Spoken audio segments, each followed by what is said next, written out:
এক ইনিংসে একাই করেছেন 498 রান, তবুও মন খারাপ ব্যাটসম্যানের। কিন্তু কেন, সেই গল্পই জানাবো এই ভিডিওতে। অবিশ্বাস্য হলেও সত্য, মাত্র 18 বছর বয়সেই রেকর্ড বইয়ে নাম তুলে ফেললেন গুজরাটের ক্রিকেটার দ্রোণ দেশাই। গুজরাটের এই ক্রিকেটার অল্পের জন্য 500 রানের মাইল ফলক স্পর্শ করতে পারেননি। তার ব্যাট থেকে এসেছে 498 রানের দুর্দান্ত এক ইনিংস। গুজরাট ক্রিকেট সংস্থার অধীনে আহমেদাবাদ কেন্দ্রীয় ক্রিকেট বোর্ড আয়োজিত দেওয়ান দুল্লুভাই কাপে সেন্ট জেসিয়াস স্কুলের হয়ে খেলতে নেমে এই কীর্তি গড়েন দ্রোণ।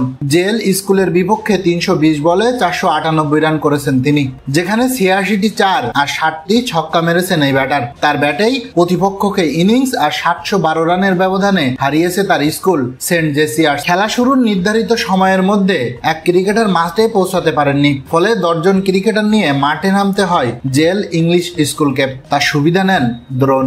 এক ফিল্ডার কম ছিল তার ব্যাটিং এর সময়, তবে এদিন কোনো বলারকেই পাত্তা দেননি দ্রোণ। তাই তো ম্যাচ শেষে 500 রান করতে না পারার আক্ষেপ নিয়ে দ্রোণ বলেন, আমি বুঝতেই পারিনি যে 500 রানের কাছে পৌঁছে গেছি। কোনো স্কোরবোর্ড ছিল না, সতীর্থরা কেউ আমাকে জানায়নি, তাদের আমাকে বলা উচিত ছিল। 500 রান একটা মাইল ফলক, সেটা হলো না। আমি বড় শট খেলার চেষ্টা করতে গিয়ে আউট হয়েছি। আগে থেকে জানতে পারলে 500 রান করার চেষ্টা করতাম, সেটা হলো না, তাই রাগ হচ্ছে।